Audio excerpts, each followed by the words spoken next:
Welcome to Blizzard Art Live in-game animation. Good afternoon, everybody, and welcome to In-Game Animation. My name is James McCoy, and I'll be your moderator for the next hour as these super ninja wizard animators are going to show us how they do their work.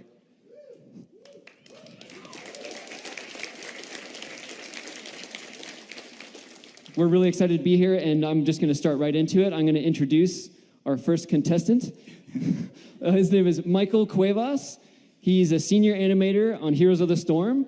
He's been working at Blizzard for 3 years, and a lesser-known fact about Mike is that he used to moonlight at nightclubs as a DJ.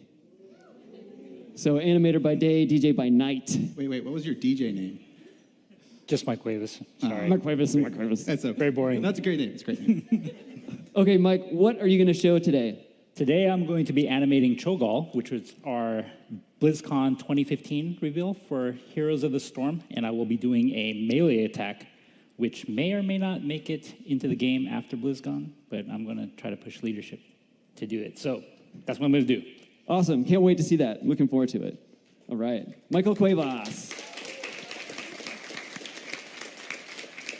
On center stage, I have Matt Boehm. He's a senior animator on the Overwatch team. He's been here for 3 years as well. And before this, he worked on BioShock at Irrational Games. And a little lesser known fact about Matt is that he used to sell fancy leather shoes. That's right, yeah. Bankers and lawyers need their shoes. The bankers and lawyers. Yeah. And what are you going to show today? I am going to be showing Doomfist first-person quick melee attack. Awesome. Very cool. So the only punch he does with his other hand. His other hand, his offhand. Yeah, not the big fist. Though. Okay.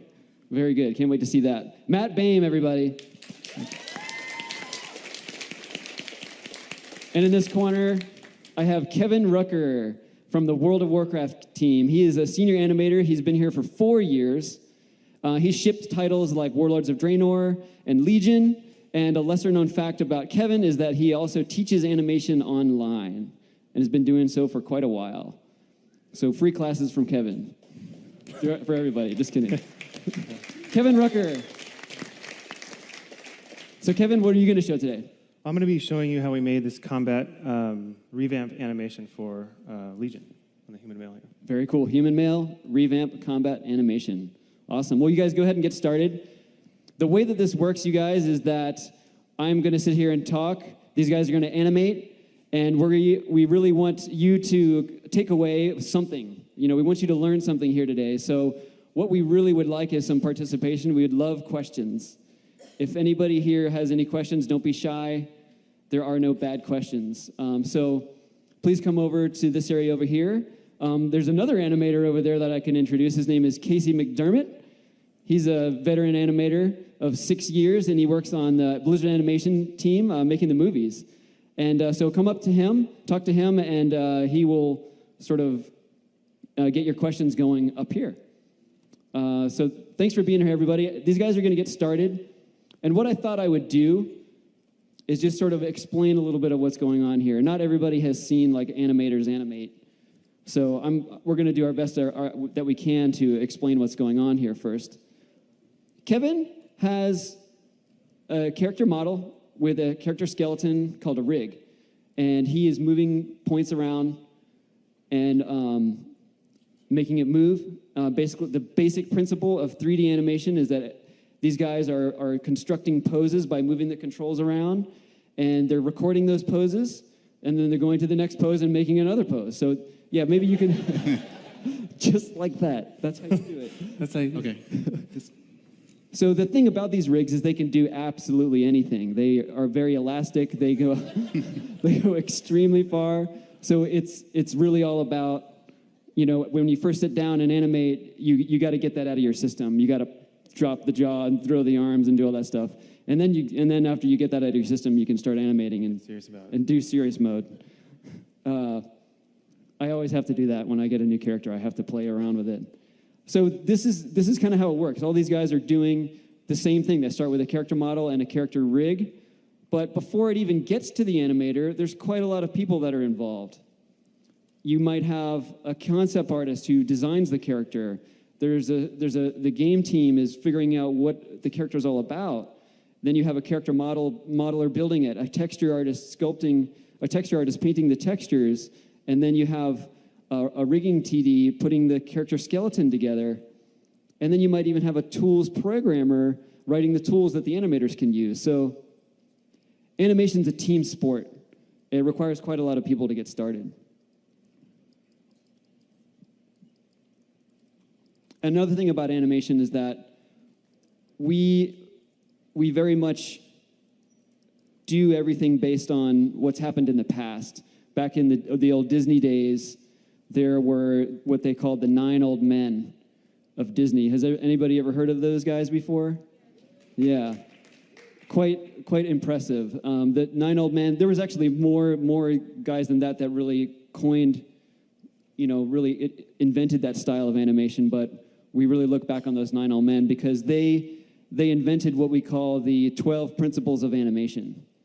And these guys, we still use that stuff today. This stuff was invented those guys got hired in early 1930s, and as they kept going through the years working on these projects, all these Disney projects,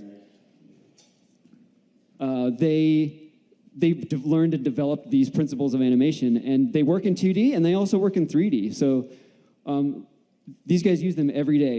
Every day, it's kind of like the animator's bread and butter. So as I said, we're gonna make sure you guys go home with some information. The 12 principles are squash and stretch, anticipation, straight ahead versus pose to pose, staging, follow through versus overlapping action, ease in, ease out, arcs, making arcs, secondary action, timing, exaggeration, solid drawing, and appeal. Those are like the main 12 principles. And we're not going to get too deep into those, but you might hear us kind of talk about those here and there. Those words might come up.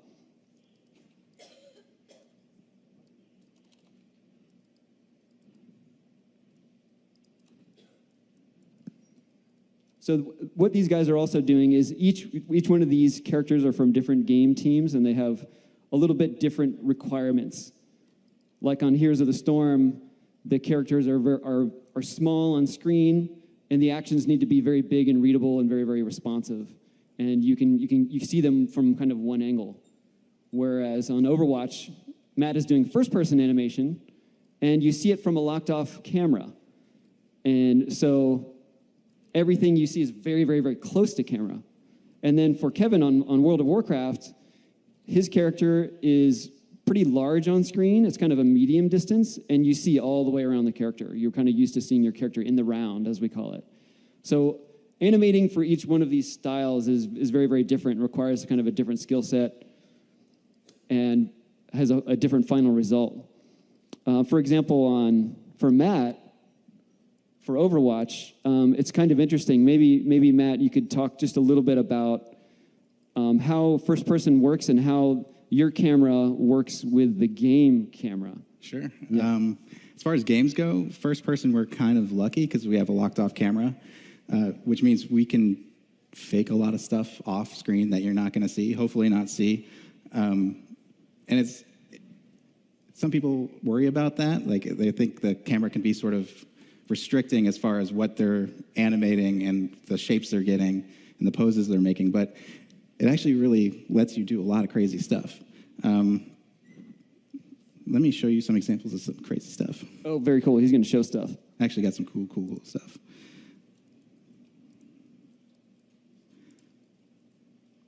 So this is Zenyatta's kick. Yeah, everybody loves Zenyatta's kick. Look at that. But look at that. Isn't that cool? So this is what you see in game. Slowed down. And it's all designed just to read well from that one perspective, because that's the perspective that you're playing from. That's the same kick in Maya from the same angle. But this is what's actually happening behind the camera. A bunch of arms and legs. Yes, and he doesn't even have a body here. He's just a leg and some floating arms. But look how far out that Legos in one frame, and we're doing that to give that sense of impact, that sense of fast motion for that really just to sell a hit. Yeah. And we don't have motion blur or anything like that in our engines, so we do it with these lovely stretchy smear frames. There's a vocabulary word, smear frame. That'll be on the test. Yeah, here's the side-by-side. So you can kind of see the wacky stretch going on in the first-person camera, but it doesn't read the same as it does from the side. And it's all just to give that feeling of whack. Yeah. And what I love about Overwatch is that we have a split camera. So our player view camera is split from our world camera, so that allows our players to have a FOV slider in case you want to play with, say, a high FOV to get a better peripheral vision of what's going on in the game, or if you just get headaches at a certain field of view and you just want to change the field of view. Normally in older games, older first-person games with one locked camera, if they let the player do that, or if the player hacked it and did that on their own, eventually you start seeing all the crazy weird stuff that happens in the rig outside of the camera. So you can see on Doomfist's rig, his arms are hollow in here. There's nothing going on. That's just, we're saving faces to save performance. And you start to see that if you crank the camera out really wide, unless, it's almost like I prepared for this.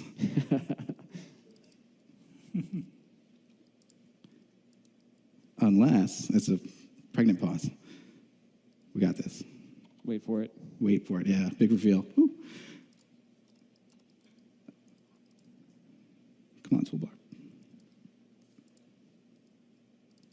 So this is an example of the world FOV scaling up. You can see the world is doing that sort of fisheye thing. But Zarya's model stays the same. And this is wonderful for me as an animator. So what I pose stays, and I don't have to worry about what it's going to look like if that model is also stretching and scaling. It could get really ugly really fast. And that distresses me because I make pretty artwork, right? Yeah. It's like I want it to be pretty at all times. And so with Overwatch, thankfully, thank our graphics engineer, we can do this where it's separated, and I can do what I want, and the player can do what they want, and they can get the best gameplay experience out of it. That's really interesting. So the game camera is completely separate from the world camera.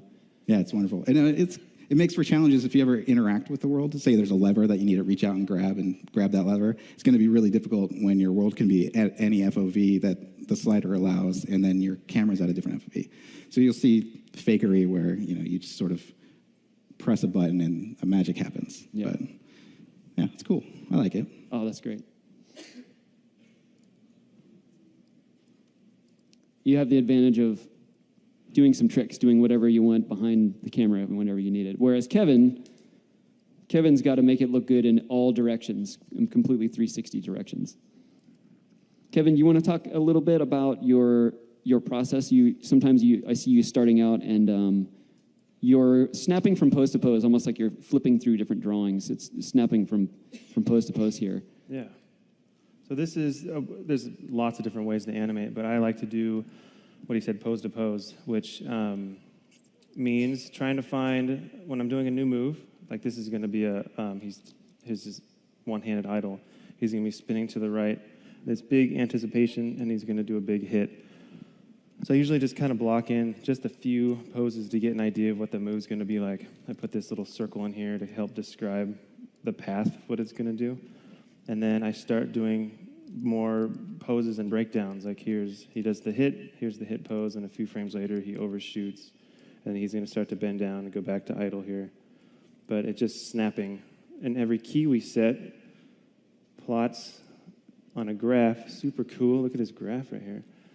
But so like this, translate Y on the root goes up and down. And at each key we set puts it on this graph over time. See frame 12, it's here. Frame 14 or 16, it drops down. And then the computer program, this is called Maya, will kind of figure out the in-betweens for us. But Maya's not a great animator, so we'll usually have to add more keys and help describe the motion a little better. But yeah, and then, let's see, I have a scene later on that I'll show you. This is stepped, and then when you spline it, it kind of smooths it out a little better. But this just allows me to see only my poses and not have Maya do anything kind of crazy. Very nice. But yeah.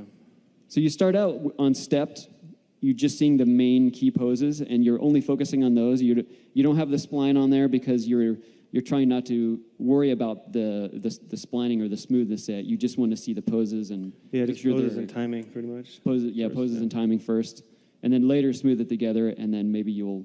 Then what do you do when you go into splining? Well, splining, we're just trying to make it look smooth, so it's not all choppy like this. Then at the end, we'll animate the hair, and then the cloth, the cape, and the tabards on the front. We'll put those in. This is right now. If I turn this on, it's not really doing anything.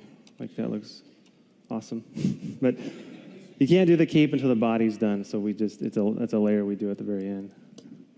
So body first, you get the main body mechanics and the poses down first, and then you spline it.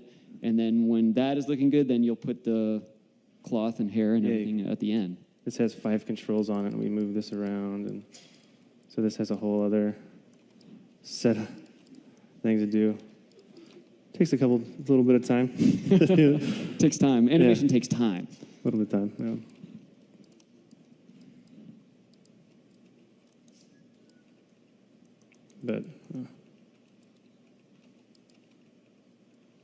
But if anyone at home or you guys are seeing this,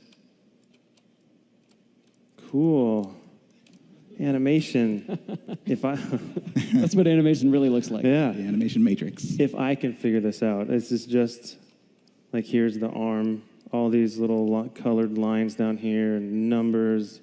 It's all mainly just making a guy move. There's really good animators out there that don't even use the graph editor at all. Sometimes they use it a lot, but it's mainly what the character looks like when they move around. That's the main important thing.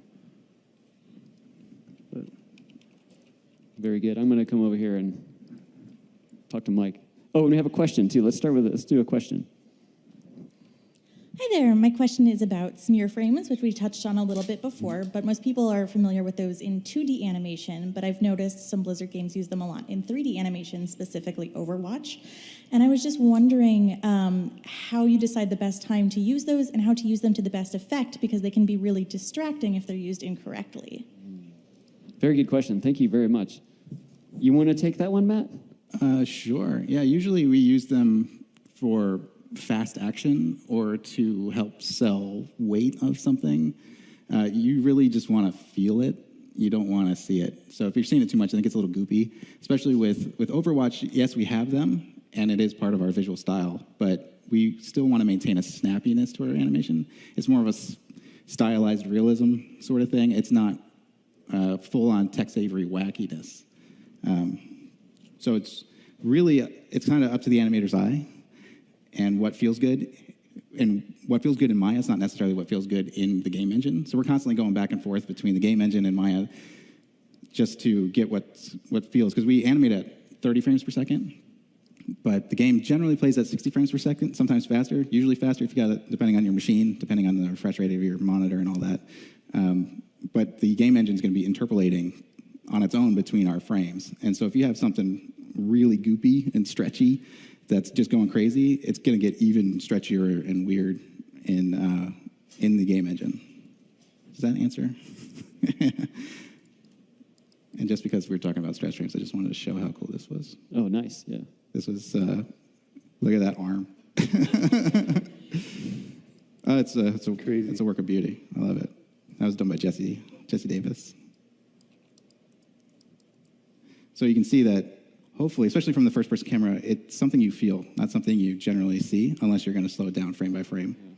And certainly not from the first-person perspective as much from the third-person perspective. It's cool. They're usually maybe like a frame long, maybe. Yeah, usually it's only a frame or 2 frames. If we're doing a jump or like a landing animation, there's one animation where the top of the body might still be where it was in the jump, and the bottom of the body is already squishing into the ground. You might have seen some bugs that pop up with maybe Pharah or Widowmaker, where their body's squished down here and the rest is up here. That's one frame of animation. And then hopefully that we don't see it in game, but it happens. It happens. It's all over Overwatch, yeah. We use it in the movies as well. And the movies are the same way, even though the movies are 24 frames a second, we still use it about 1 frame, not much more than that. If it's any longer, you'll really notice it. It looks strange. Yeah, it's not like everything's like gummy bears or something. Yeah. Like goopy and, yeah. Yeah. Thanks for the question. Good question.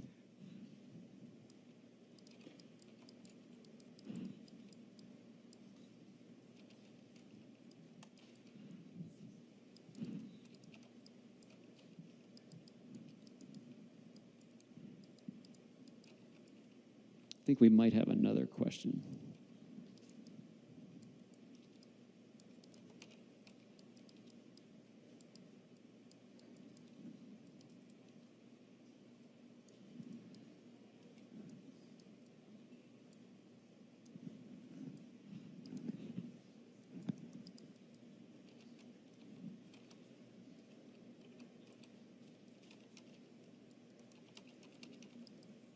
Oh, you have a question? Yeah, what's the hardest thing you've had to animate, like in your career so far? Oh, very good. You guys might each want to take that. Yeah, you start with that one, Mike. Go ahead and start with you, Mike. Yeah. Previously, before I was at Blizzard, I worked on God of War. And on God of War, there's a level that's a gigantic person. So there was that, and then there was a bunch of tentacles and this crab horse thing that had like hundreds of legs. So I try to forget about that time. You have nightmares. But that was pretty difficult. Oh, man. That's a good question. There's a lot of stuff that's just hard to animate. So Mercy's emote where she spins the staff in the air, that was the first emote I had a chance to work on for Overwatch. I don't know if you remember it or if you play Overwatch. She pulls her staff in the air, spins it, and then slams it into the ground. Spinning anything in a 3D animation package and then getting it to line back up with your previous idols and not freak out and is difficult because there's a thing called Euler rotation, which I'm not a math guy, so I can't give you the specifics on.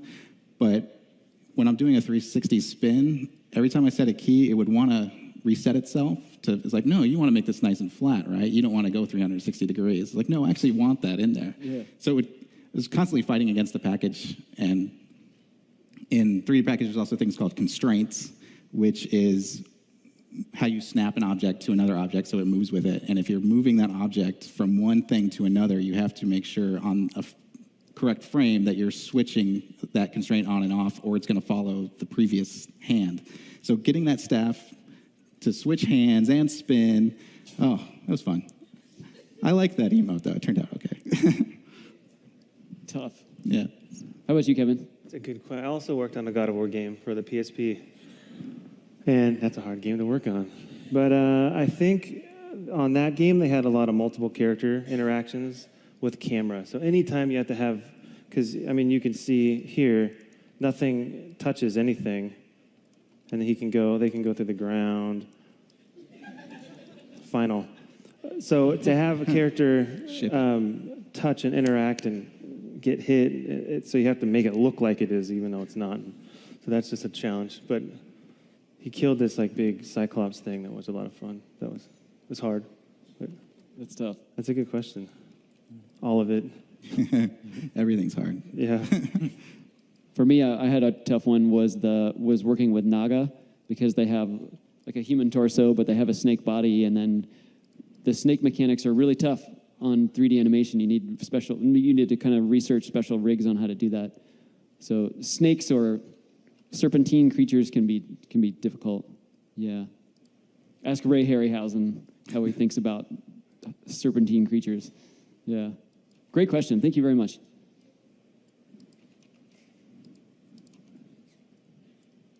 Let's take another question. Oh. Hi, my name's Karina, and I'm excited to be here because it's my birthday today. Happy birthday. Happy birthday. Thank you. I had a question for you, mainly all of you guys. So, like a hypothetical, and I'm sure maybe a lot of you have run into this situation.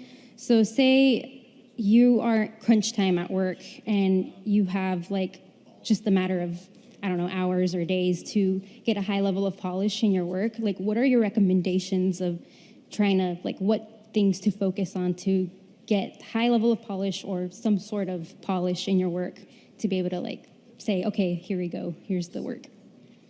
If that makes sense. That's a very good question. You work in the industry for sure. Yeah. Who wants to take that one? That's tough because, we all want our work to be as best as it can be, so we kill ourselves sometimes with it.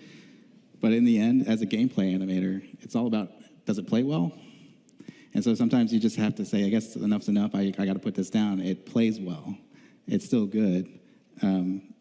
even if, like, there's things that I know in the game that I wanted it to go a little further, and I had this idea in my head I never quite hit it. But nobody ever mentions that to me. They're like, oh, you did this animation, it looks great, oh, I love it, and I love the game. It's like, oh, thanks. I mean, people tell me they hate the game too, but we'll just keep it to, I only remember the people that tell me they like it. And yeah, so it just comes down to, does it play well? And that's where I have to stop. Not that I won't put in too many hours. I think You definitely put in the hours. But you got to take care of yourself too, right? I think budgeting your time also is good. You figure out how much time, what you have to do. Like I have to do an attack and it needs to be less than 30 seconds. And to get a clear idea of what you need to do from your lead and how much time you have to do it. And that'll determine how much time you get to spend on everything. It's always good to look at reference or shoot some reference. But if you have 2 days, maybe you need to, and plan. Maybe you get to plan for half an hour and then maybe shoot reference for 10 minutes and edit it down. And then when you see it, it's like, oh, that's a good animation for 1 or 2 days.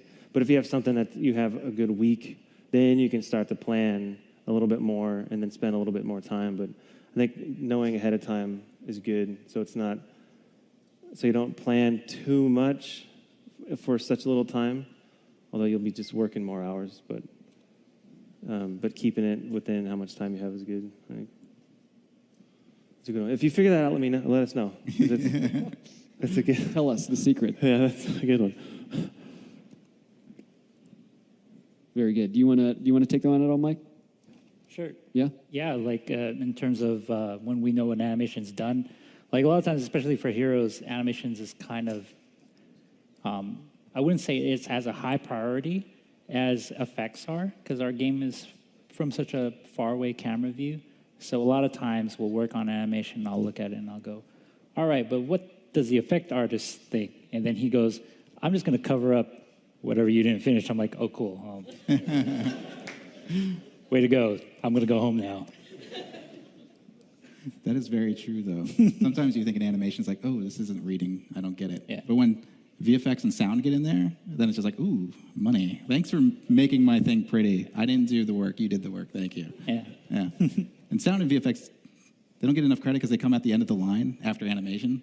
Sometimes we're crunching just to make sure that it gets in games so that the sound guys and ladies are not staying past the milestone due date just to make up for where we were slacking off.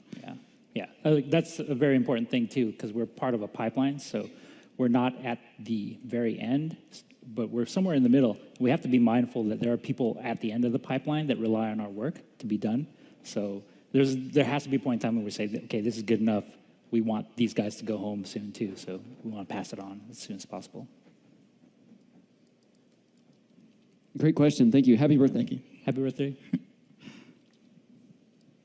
Go ahead. We have a pretty good amount of questions lined up here. Go for it. Hey guys, how you doing? I'm an animator as well, and I work in like the gold league of animation, which is CG television. I thought that was funny. Maybe there's not a lot of animators here. And I'm wondering for you guys, I don't know if you guys at all do like hiring or anything, but just when you look at... I animate? Oh, yeah. Oh. That was a magic word. Oh. For Kevin. Oh, you teach for animate. Well, you probably see this. You see a lot of work that's in various stages and things. So I'm wondering, when you are looking at reels, it's a subjective question, but what do you look for that really sets apart, like this person has something that we can really work with, like they understand, and someone who doesn't? So, particularly if you were hiring, like who could you work with? What are you looking for that you can mold? I could take this question. So I get this question a lot, actually. And one thing that I try to tell people is that each team at Blizzard is completely different. And like their animation needs are completely different. And not only that, there are certain points of time that we're actually looking for a specific type of animator, like even within a team. So let's say you have someone we have a team that's all spread out. We have a whole bunch of really good character animators, and then we need someone that's really good, strong with creatures. It just so happens that we'll just gravitate towards the animation reels that will show creature animation. So that's kind of a vague answer and probably not really good, but one thing that we look at above our needs is we try to look for people who really look like they are enjoying what they're doing, right? So a lot of times we'll see a reel using like a generic rig off the internet, but that person does so much and gives it so much love, like adds their own thing or adds their own spin to it, that we're like, oh, we could tell that that guy really enjoys what he's doing. And That's a good point, because you see a lot of reels, especially with gameplay animation. They start to get a little samey. yeah, Yeah, it's like, oh, there's another melee attack and a death. And it's like, you like to see that stuff in a reel, but if they went above and beyond and made it their own in a way, it's like, that gets like, okay, this guy's got some creativity. There's some passion here from this animator. yeah, yeah. And that also, to add to his point about hiring different needs, like different teams and different needs, I got my job on the Overwatch team. It was before Overwatch was announced. Nobody knew they were doing a first-person shooter, but I had shooter experience and first-person experience. So they saw my reel with my first-person stuff, and like, oh, we can get him in, and maybe he's got some knowledge he can bring. And that's how I got onto the team. It's like, my character stuff wouldn't have been up to par for what the other guys were doing with their character, full-body character animation.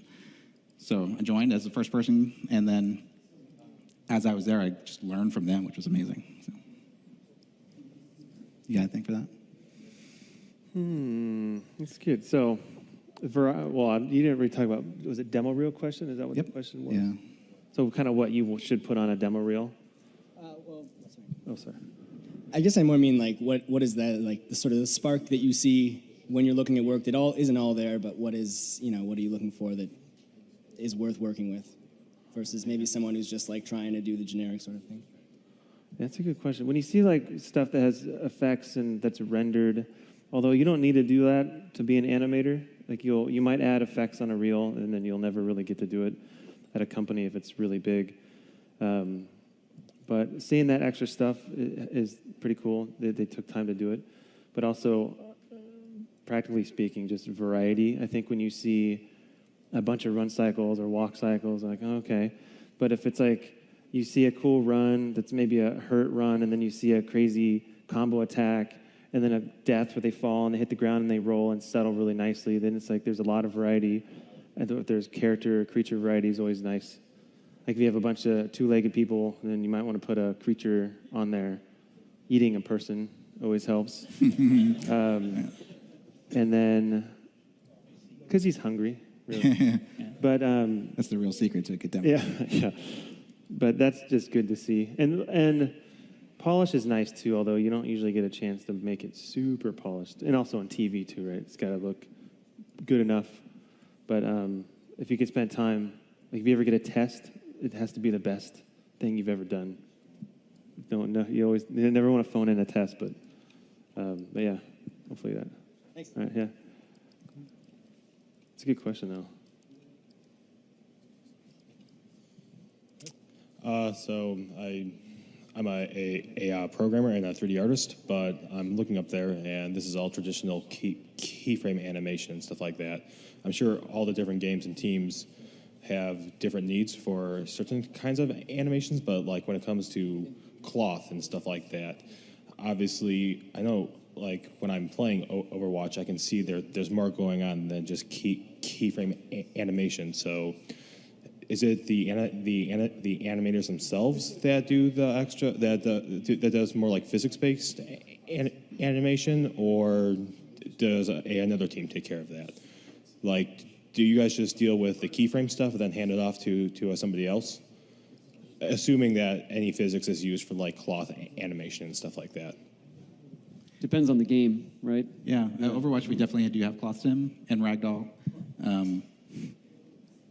As the animator, we're usually tasked with posing out the initial pose, and then hopefully the cloth sim does its job. But our tech artists and we have another engineer who handles the physics and stuff.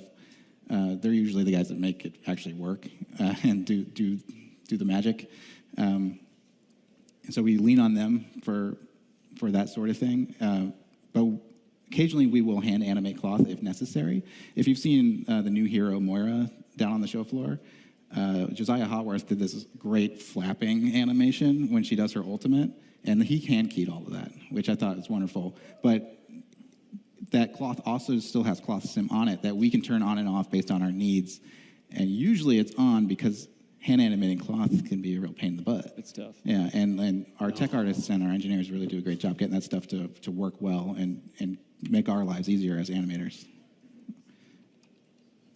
And yeah, for other games like Kevin, you can talk about WoW. You've got a special tool for that. Oh yeah, we have the tool we have. It's called Quick Lag that lets us.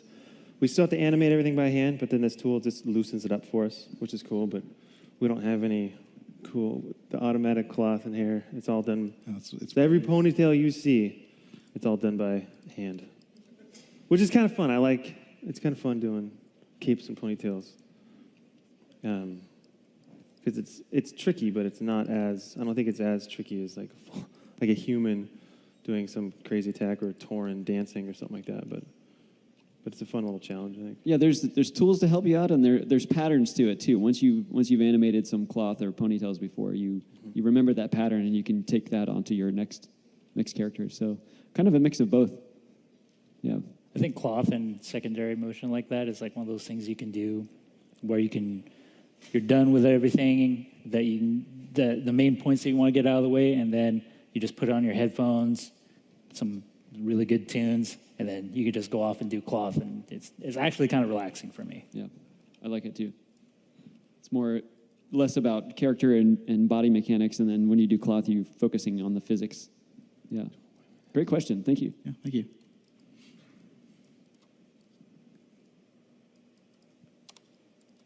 Hello, my name is Brad Madison. Thank you guys so much for coming in and sharing your knowledge with us. We really appreciate it. I just wanted to know, when you guys get tasked, with these really great animations, what do you use as a starting point for reference? Do you guys use like film clips? Do you film yourselves in the office, like, slapping somebody over the side of the face or something? I've slapped a few people for sure. Yeah. I mean, I can't imagine you guys say, a couple of you guys say you worked on God of War, and I can't imagine what you use as a starting reference for like when Kratos ripped somebody in half. I don't even want to. You could only do that once. Yeah. One time, one take. Yeah. One take. They just burn through interns over there.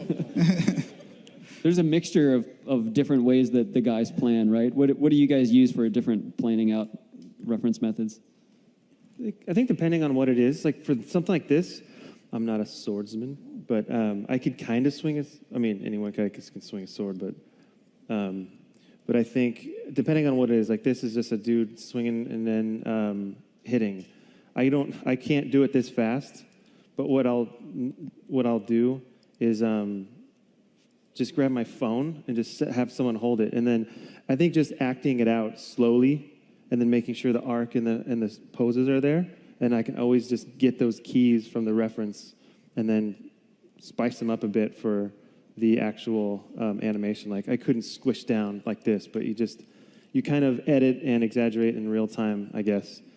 On that God of War game, I did a centaur. They told me, "Oh, you're going to animate a centaur." I was like, I don't even know what a centaur is. Like it's a horseman. So that was a lot of horse reference, and then just taped yourself to a horse, and then I taped myself, staple.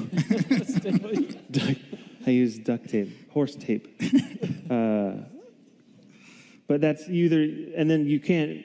And one of them's like a turnaround and some other moves. You can't find a horse and tell it, "Hey, can you turn around?" So a lot of it's just studying. You get to study a cat or horse or just like snake motion and learn how they move. And then when you're tasked to, I got to have a guy or a snake do an attack and go back to idle, then you learn how they move, and you can kind of invent the motion, I think, from there, with some exaggeration with the timing and posing. But yeah, that's a good... Yeah. Yeah, I think we almost never use exactly the video reference. If we shoot our own video reference, it's not really about matching it, because it's about taking the essence of that and exaggerating it, making it even more out of what we see in the reference. So it's just a starting point, but it's really helpful. Yeah. Absolutely. One of my greatest claims to fame, actually, is I didn't animate it, but I shot the reference for Reaper's dance emote. If you play Overwatch, you know what his dance emote is. So it's basically just me standing there with my arms crossed. It's the greatest piece of acting. I haven't been contacted by the Academy yet, and I'm really, really angry about that. Me and Andy Serkis are going to petition for... Well, great question. Thanks very much. Let's take another question. Hello. My name is Ivan. I'm from San Diego. I was wondering, it's kind of a two-part question. As animators, how much modeling and texturing might you have to do? Like, do you have to wear kind of multiple hats depending on the project? And two, as an aspiring animator, would it be completely out of the ordinary if someone just submitted a bunch of generic models with amazing animation? And would that be enough, or is there a requirement to know modeling and texturing? We're pretty specialized nowadays. I would say back in the day, you really needed to be more of a generalist, but more specialized now. Sure, actually, especially for a studio like Blizzard. Yeah. Smaller studios, smaller independent studios, obviously you're gonna probably be doing a lot of that stuff. It does help to know. I mean, if you learn that in school, it's good to know. Then you know the common language when you're talking to your character modeler or you're talking to your rigger. It's good that they know what you want and you can tell them what you want. It's like, oh, this is broken. Your IK is all weird on this or whatever. Or like the vert, you know. Yeah, if you know a little bit about modeling, you know what topology works good to rig and animate. If you get a model with bad topology, and it's going to affect your animation quite a bit. So it's good to know some of it, but I also think it's good to specialize in the thing you really enjoy. Yeah. Yeah.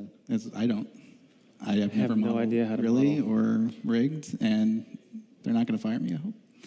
But I think when you're making a model, you're not animating. So if you really want to be an animator, you can get a rig from free online and then just animate. You're really good at animation. Right, thank you. Yeah, thanks a lot. Good. Great question. These are fantastic questions. Yeah. Hi there, my name is Nex, SoCal native, and I was wondering if you had any advice on making readable idle animations if you have a simple rig that you wouldn't be able to expand the chest, say, and just generally trying to make that readable, because I'm an aspiring animator who is looking into game design, and it's easy to come up with little fidgets and have a character look around at the environment, but the idle animation to change that altogether, I have no idea what to do. Another great question. That's a good question. Yeah. I'll let these guys really answer fully, but I just want to say that when it comes to a fidget, really, you don't need the animation or the idle. The pose, that single pose, you want that to read really well. It's all about that one pose. But these guys probably have some good insights on doing. Yeah, like subtle. You talk about breathing, how to make them look like they're alive, or just how to do. Yeah, just like not like a lifeless static pose when the character is not moving. Right. Just something slight enough so that it doesn't look lifeless. That's a good question. You know about parent spaces. Do you know about parent spaces at all? Where you do. So there's a way. So each control has a something that's looking at. Let's see if I can explain this. So here, if I move this bottom spine control, it moves the other two spine controls. But then over here we have this parents over here, so we can say this is parented local. So this control is looking at this control how to move. So if I take this top one and I change it to world, so it's looking outside the control, and then take this control and go world. Then now when I move this, it's going to stay relative to the world. All right. So what you can do is if you do something like this, then you can add this, you can start doing this thing where you start moving these around and the chest around individually so you can make it look like he's breathing, which is kind of cool. But a lot of it is the actual pose you're using. Because act that out again. You're an animator, you got to act this out. You said you don't want to make it look like what? Yeah, don't do that. Like this. The T-pose. Well, first of all, take it out of this pose, right? And then just practice, practice like just getting into just a static, not even moving, and they can already look alive. If it's really straight, then it can look kind of like a mannequin. But if everyone kind of stands, like James over here, look at these. And that's how it starts. And then you kind of start with a root and get that kind of moving, and you can start kind of layer on, like getting the shoulders to move a little bit. Then if it's a combat one, it's a little different. But if it's like this idle thing. But I think just the actual not even moving pose, if it looks good there, then a little bit of swaying and stuff can really help out. Yeah, maybe the weight on one side more than the other, and use contrapposto on the shoulders and the hips. What's contrapposto? Contrapposto is like when you're when your hips are moving in opposite directions. Like if I shift my weight on this side, this hip is higher, and then that shoulder is going to go down. That's contrapposto, like in all those, famous statues. You always see that. Getting the spine away from just like a block, kind of putting like a weight shift in it, that might help a lot. So as a final note, I'm going to plug my game. And on Heroes of the Storm, if you go to the Hero Select screens and look at all the poses, like if you could just block out your mind, if you could block out the motion that they're doing, just look at the poses, because we do take a lot of time on the Hero Select to make sure that each individual silhouette and character is unique from each other. So there's a lot of variety there. Good question. Thank you. Yeah, very good question. Thank you very much. Hello, my name's Andrew, and I was wondering how you animate, say, the mouth moving in StarCraft with all the cinematic portraits and then in-game portraits. Mike? Oh, man. All right, so I actually worked a little bit on Legacy of the Void, so I didn't work on Wings of Liberty or Heart of the Swarm, but a lot of that is we rig up the face and then we do some lip sync animation, but we also use a automated program that does that analyzes vocal lines and then does the lip syncing for us, because we have to localize to different countries, right? So we can't lip sync to every language, right? Or else we'd never go home. So you'd still be working on it. But you can still, with that program, you can still animate on top of it. You can still change it and tweak it, and it does give you control to animate. Because when you run it through there, it didn't always come out right. And sometimes you have to modify we run it through there, and then it gives us maybe like a 60 or 70% point that we can then massage. But yeah, a lot of it is a little automated. Thank you very much.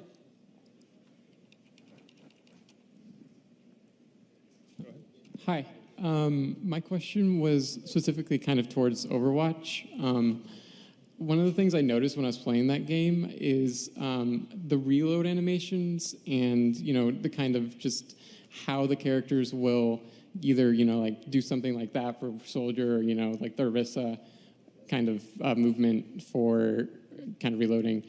And I was wondering or what you guys were kind of looking for when you kind of tried to make it like memorable and distinct in that kind of area. Yeah. Sure. Reloads actually start from the character. Like we try to match their personality. I mean, we need to hit a very specific design need. Most of our reloads are a 1.5 seconds long, which is only 45 frames of animation, which is actually a lot, but not a lot, because I'm used to a single-player game that had 3-second reloads, and you can just do whatever the heck you felt like. But trying to get some good motion in 45 frames, where it's a lot of moving parts on a gun.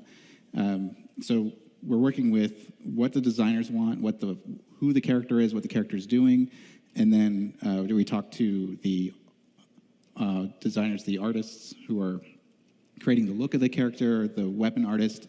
Actually, I think I might still have it open. It might have crashed.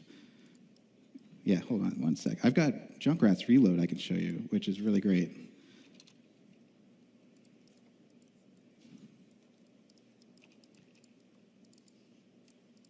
So it's Junkrat. I mean, he's kind of a lunatic. And his stuff is, his gun is, I can try to get my graph editor out of here. Go away, graph editor. His gun is based on who he is as a person, which is he's from some dystopia in Australia where they did not win a war against their Omnic. They just blew everything up, sort of Mad Max style. So his weapon is this sort of kit-bashed, crazy-looking thing with this wheel on it, and it's all just sort of slapped together. I think there's duct tape on it. It's really wonderful, and that's from our character artist and Kyle Rao, the weapon modeler who created it, sort of put that together. And we work pretty closely with those people to see, like, well, how is this going to move? Like, this fits the character, but will it move cool? And we ended up with this cool reload that is, well, he's a lunatic, he's crazy, the thing's kit bashed. It's like he doesn't care about his explodiness. He just likes, I mean, he cares about the explodiness. He doesn't care about finesse, and he doesn't have any sort of discipline the way Soldier 76 might. So I was like, oh, okay, well, his reload is probably just going to smack the dang thing out and then shove some new ones in there. And that's what we ended up with. And like, there's just jingly movie bits everywhere, and this thing's going nuts. It looks crazy at speed right here. In game, it's a little smoother, of course. But there's just so many considerations that go into it. It usually starts with who the character is, and we want to make sure it matches and then fits within that time frame.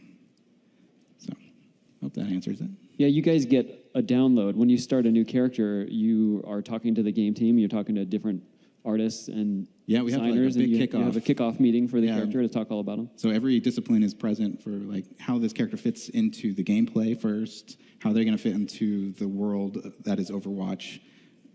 What's their character going to look like? What is their kit? How's that kit going to play? There's so many iterations we go through. There was one point when I first started on Overwatch, my very first character was Mercy. I did her first person. There was one point where her staff actually transformed into the pistol, but that was quickly put the kibosh on because it was just not possible to pull off in gameplay. And the solution we ended up with was to give her a pistol that she switches to. And we were able to make the pistol much more distinct in appearance and give it a more distinct reload based on that. And I like the way it came out. And I like what we ended up with. And it's just going back and forth with your team for what's working, what's not working. Very nice. Thanks for the question.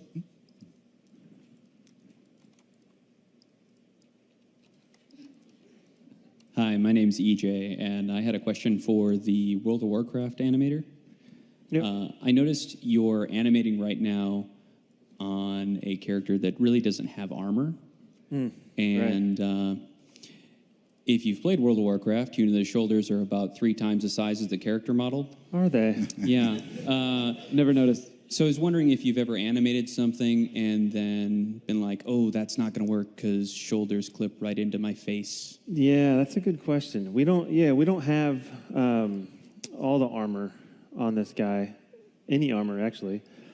For one thing, the variety is just too much. We can't possibly, like if I select this sword here, we have some weapons in here. We have this drop down. We can put an axe in there. We can put, this is a good one. But yeah, so there's a lot of things we just can't, it'll just clip, sorry. So, but there are times where sometimes when the character moves, like we have these roll joints too that we can kind of fix, like under here. They're just like our arms. Like when you move the arm around, we have these little joints in here that help, like the wrist. So you can see the forearm, like the radius and ulna kind of twisting around, which is kind of cool. And then up here. So sometimes we can fix it, but it's the variety of the stuff we just can't possibly. But it'd be cool, but. We have special support groups for shoulder pads at Blizzard. Yeah. But yeah, they just kind of keep bigger and bigger, huh? Do you ever scale? Can you scale very quickly over a few frames? Do you ever do tricks like that? We can scale this. I know you can't do non-uniform scale in the WoW engine. Perfect. Yeah, so on the actual hit, this is awesome. This is a lot of fun, by the way, guys. This is all we do. Yeah, sometimes on, you can't do non-uniform. You could scale this up. I guess you can't. There's some controls we can actually scale, but we can only scale, along all axes. Like all axes at the same time, yeah. Right. But, or we can stretch things. I did the Arakoa, like he's got these little, we call them knee noodles. We can, like if you want to have him fall to the ground, you can kind of lock the knee down. When he squatted, I squished the feet or the legs down so he can actually squat down. Totally cheated it, but I think it worked out pretty well. So look for it if you ever see it.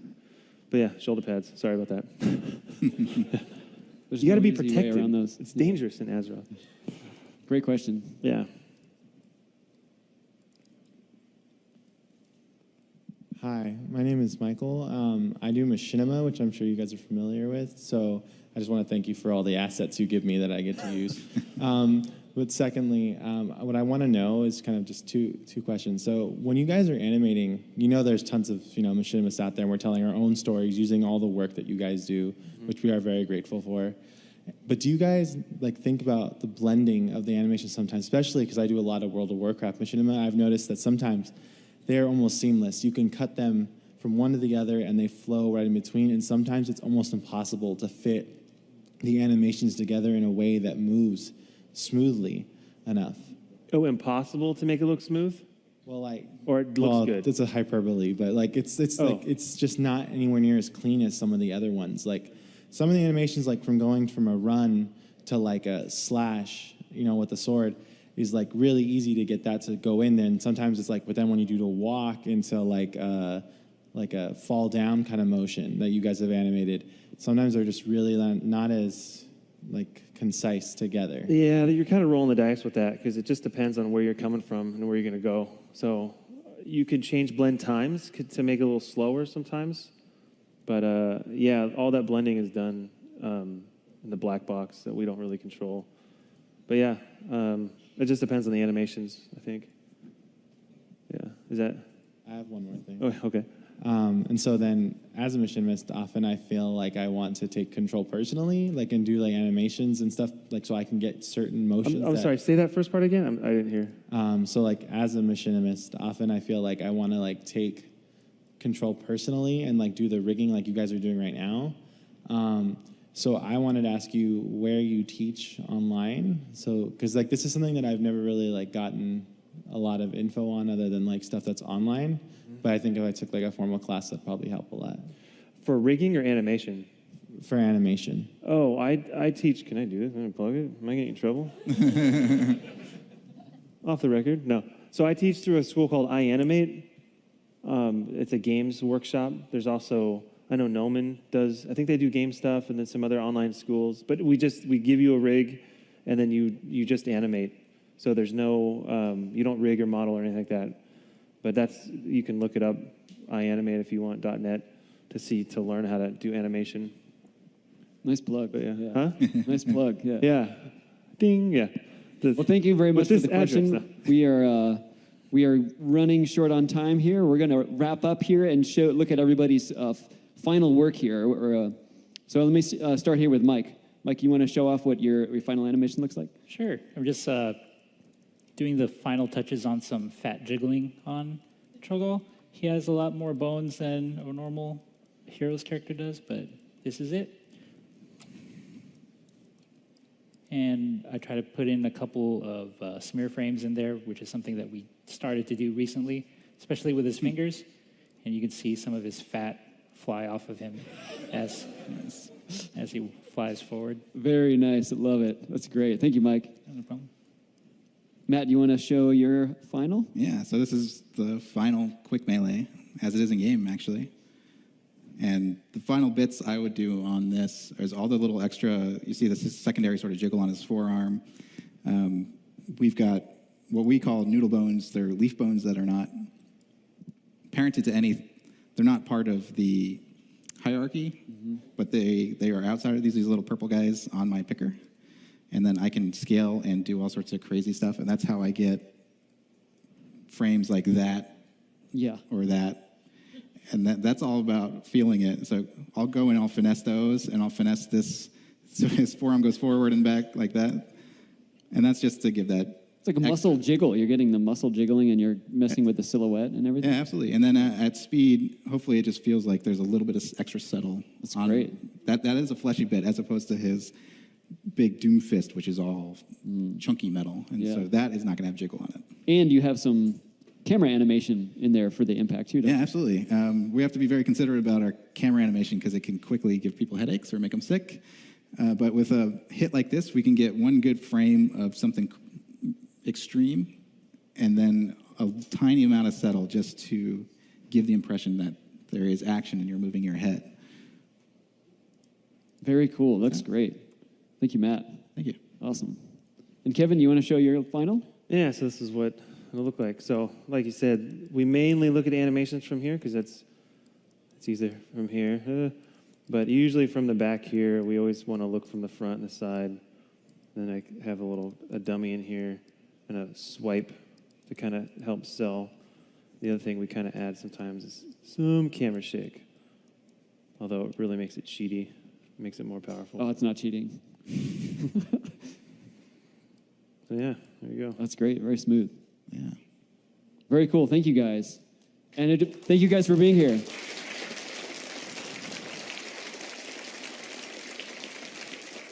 And thank you everyone at home for watching at home. We really appreciate it. We hope you have a great rest of your BlizzCon.